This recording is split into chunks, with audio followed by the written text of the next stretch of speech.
Bienvenue sur Bulle de Bonheur, le podcast pour prendre le temps d'être heureux. Nous sommes Raphaël et Alban, chercheuses inconditionnelles de Bulle de Bonheur. Ce podcast est propulsé par les Jeux 2 minutes et publié tous les jeudis.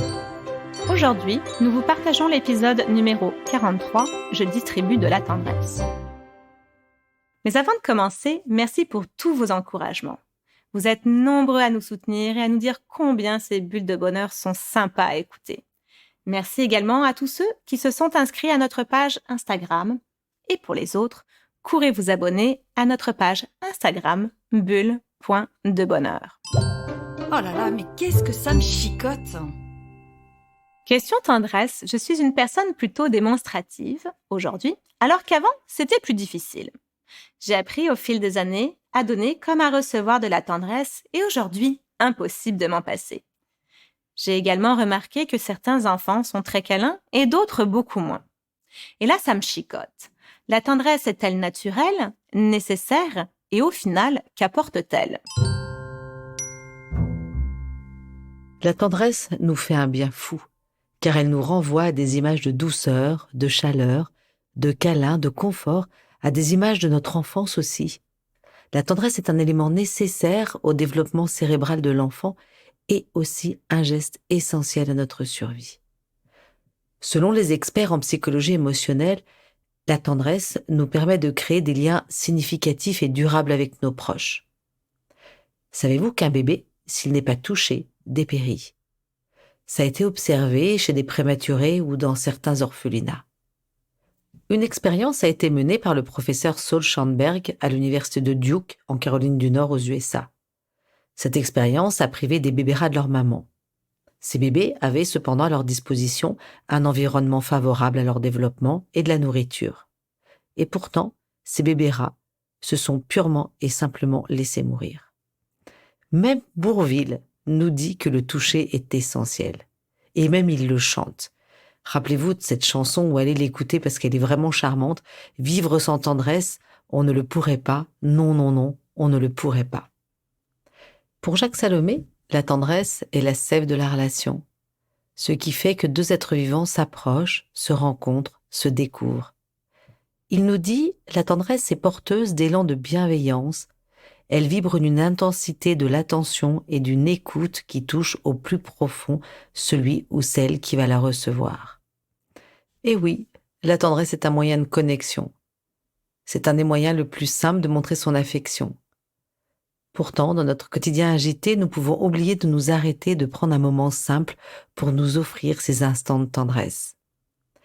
Malheureusement, la tendresse peut être associée à des peurs et à des préjugés.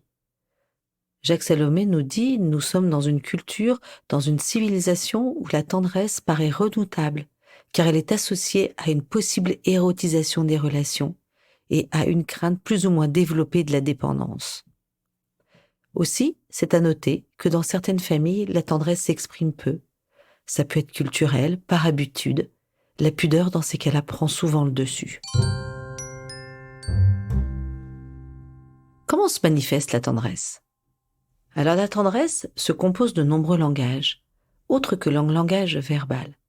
Rappelons-nous que presque 70% de la communication est non verbale.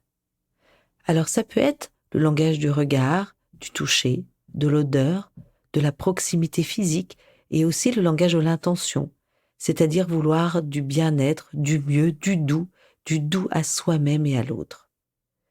La tendresse se loge donc dans tous ces petits gestes qui vont accompagner, donner, transmettre, soutenir.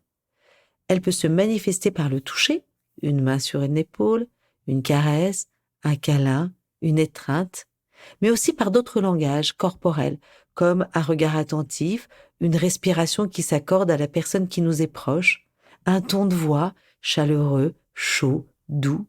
C'est aussi prendre la main de celui qui souffre. La tendresse, elle est source d'ocytocine. L'ocytocine, souvent appelée l'hormone de l'amour. Elle est sécrétée par l'hypophyse lors de stimulations sensorielles douces. La tétée, des contacts tendres, des caresses, un baiser, un orgasme, le simple contact de l'eau chaude. Cette production d'ocytocine se fait également sans contact physique, comme un simple échange de regards, l'évocation des êtres que nous aimons ou encore être dans une ambiance harmonieuse. Si l'ocytocine est reliée à l'attachement des parents pour leurs enfants, à l'attachement des couples entre eux, elle favorise aussi de façon plus générale les relations sociales. La tendresse stimule la production de sérotonine. Les étreintes provoquent la libération d'endomorphine et de sérotonine dans le sang. Ça donne du plaisir, ça va atténuer la douleur et la tristesse. Ça permet de lutter contre l'hormone du stress, le cortisol, et ainsi baisser la tension artérielle et améliorer notre sommeil. Ça va même jusqu'à prolonger notre vie. La tendresse envers les animaux de compagnie ont un effet apaisant qui réduit les niveaux de stress. L'étreinte prolongée élève donc le niveau de sérotonine, améliore l'humeur et crée du bonheur.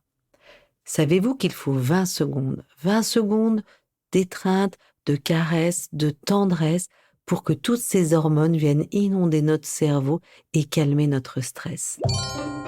Allez, je change de regard. Et si je décidais de mettre plus de tendresse dans ma vie?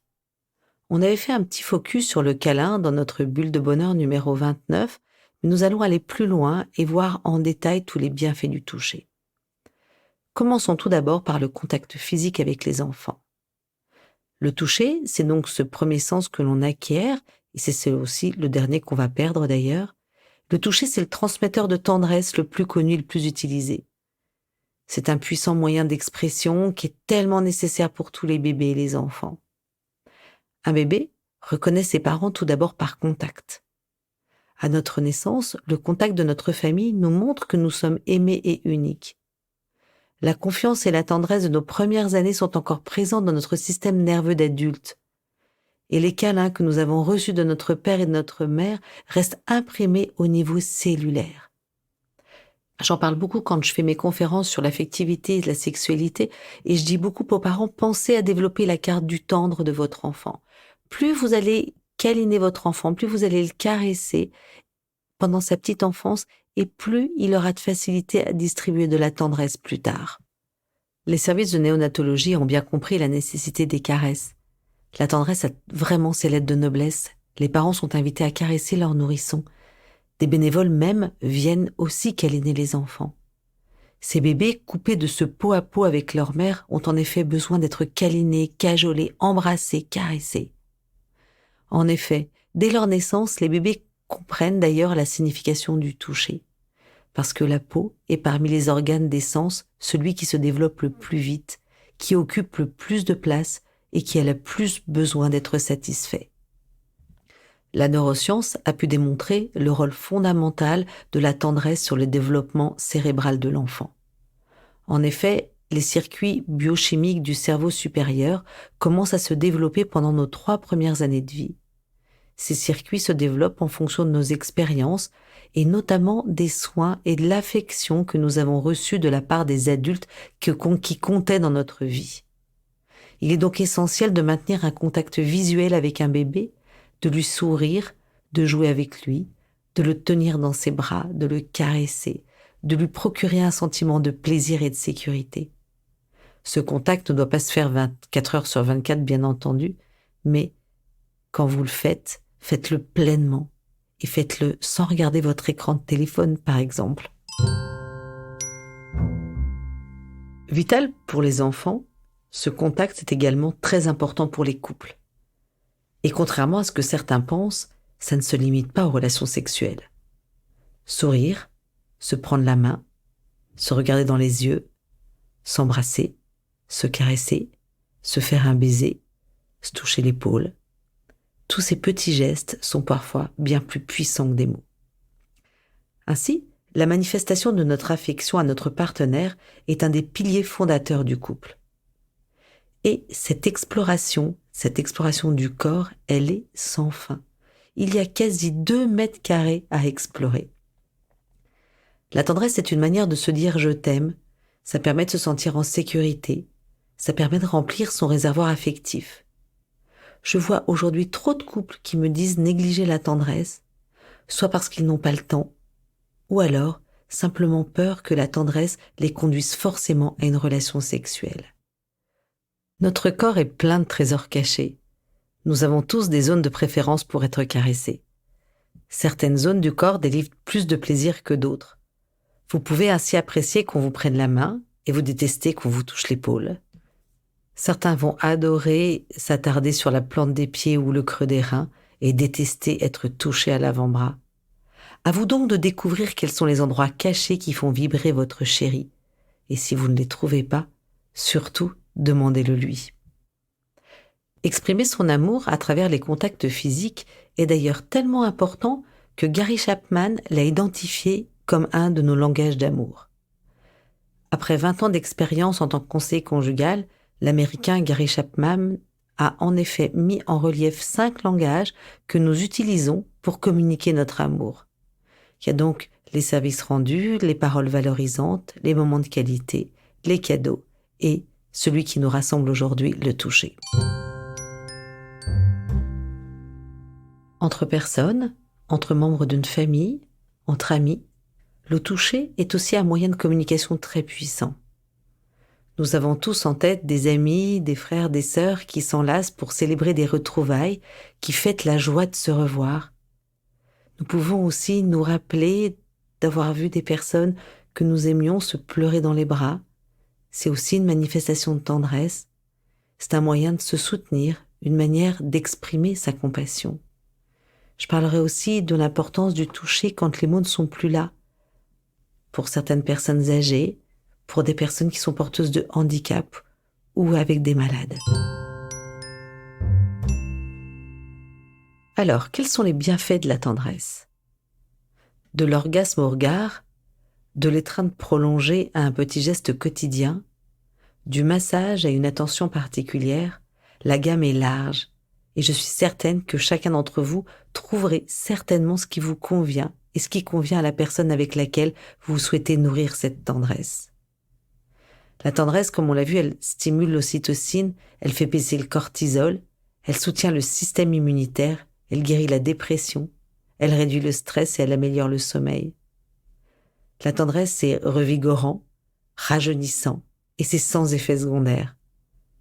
C'est naturel et organique, c'est absolument pas polluant, c'est sans pesticides ni conservateurs, ni aucun ingrédient artificiel. Il n'y a pas de pile à remplacer.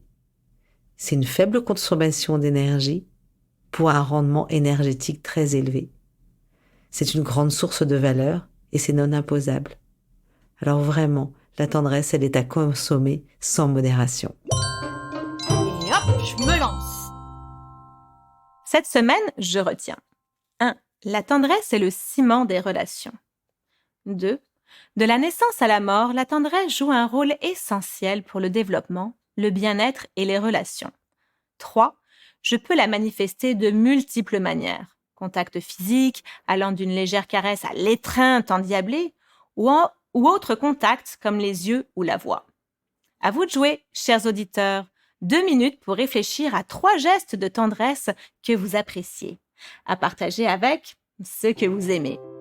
Et consommer sans modération et savourer. Avec Bulle de Bonheur, prenez le temps d'être heureux. Merci pour votre écoute. Si vous avez aimé, dites-le nous avec 5 étoiles. Laissez vos commentaires et envoyez des bulles de bonheur à vos amis en partageant ce podcast. Inscrivez-vous à la newsletter en allant sur notre site jeu2minutes.com, GUX, 2 en chiffres, minutes avec un S, pour être notifié des prochains épisodes. Bulle de Bonheur est propulsé par les jeux 2 minutes, 52 cartes pour prendre le temps d'être heureux.